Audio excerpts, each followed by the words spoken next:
I would take the pardon power away from the president and every single governor. And this is actually really hard for me because so last year I did the largest mass pardon in the history of the United States of America, where I pardoned over 175,000 misdemeanor cannabis convictions in the stroke of a pen. I'm really proud of how I've used the pardon power. And I see how the President of the United States on day one, he pardoned people who attempted a coup on January 6th. He's pardoning people that are now turning around and investing in his kids' business. It is disgusting, and it's a grift. And as thankful as I am to be one of only 51 people in the world who can pardon an American for something, right? Only 51 people have that power. And I'm grateful to be one of them. If that's how it's going to be used, I would take it from all of us. All right. Everybody hit that thumbs up. Feeling good. I think 2026 is going to be a great year for me. Do not forget to subscribe and share. For those of you that are part of the other channel, make sure you subscribe to this channel. I am Raw.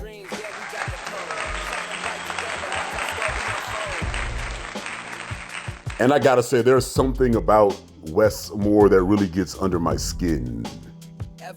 What in the HELL is he talking about getting rid of the pardon power? That makes no sense.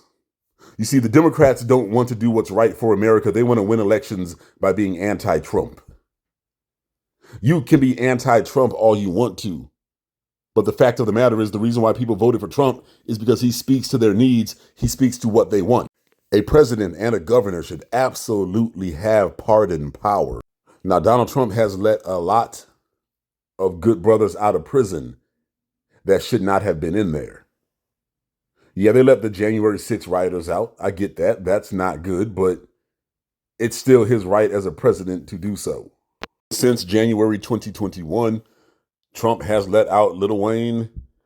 Michael Harry O., co-founder of Death Row Records, had his sentence commuted in 2021 and received a full pardon in 2025 for drug trafficking and murder conspiracy charges, according to The Week. Jack Johnson, the great fighter Jack Johnson, had a posthumous pardon in 2018 for his 1913 conviction, a move supported by Brookings and mentioned by NPR.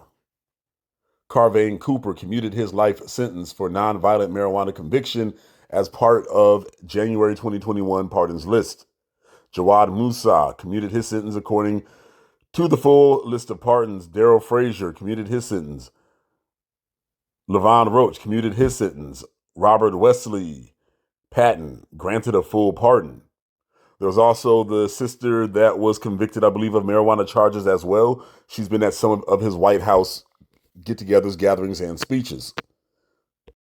So again, the problem that I have with this right here is the fact that these Democrats are more focused on going after Donald Trump than justice for America. A pardon is the last line of defense that a citizen has to protect themselves and their rights and their life. There are the January 6th rioters. There's also Larry Hoover, who some say has been in jail for way too long.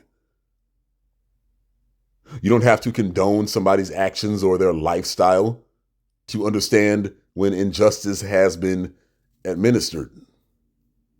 This brings us to another topic of the Democratic Party and their sensitivity and them hating Donald Trump so much because he has ran circles around them politically that they are willing to sacrifice the civil liberties of Americans. I mean, is Wes Moore really for the right thing? In May 2025, Governor Wes Moore vetoed a bill, Senate Bill 587 of Maryland, that would have created a commission to study and recommend reparations for Black Marylanders impacted by slavery and systemic racism, a move that drew disappointment from the Legislative Black Caucus of Maryland, but was justified by the governor as a pivot from study to action. The Legislative Black Caucus of Maryland expressed shock and disappointment in labeling the veto a betrayal and a painful rejection of efforts to pursue repair, requiring that further study was necessary. The override on December 16th, 2025, the Maryland General Assembly, holding a Democratic supermajority, overrode the veto to establish the commission. For those of you that remember, these were white Democrats too that worked with the Black Caucus to override this jackass, this lowlife that didn't want to see Black Marylanders get their due, their payment for reparations for slavery, and Maryland was a slave state.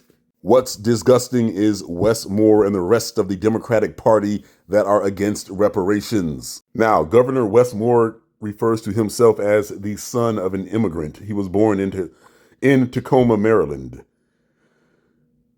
His mother was born in Low River, Jamaica. His grandmother was born in Jamaica. His maternal grandmother was born in Cuba. His grandfather was born in Jamaica. So this is a guy that identifies as a non-American. Be wary of these types of people.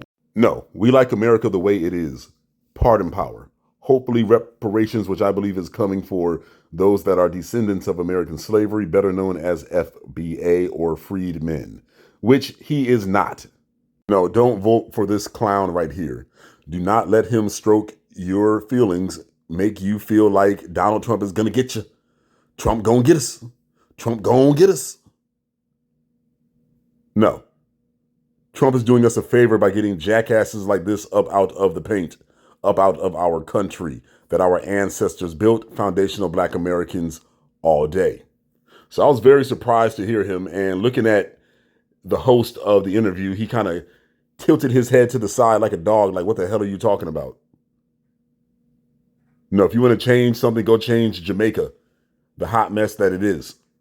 But I'm going to end the video here. You all let me know what you think about Governor Wes Moore getting rid of pardon power. What do you feel about the Democratic Party? What do you feel about the Republican Party? Let me know. I am raw.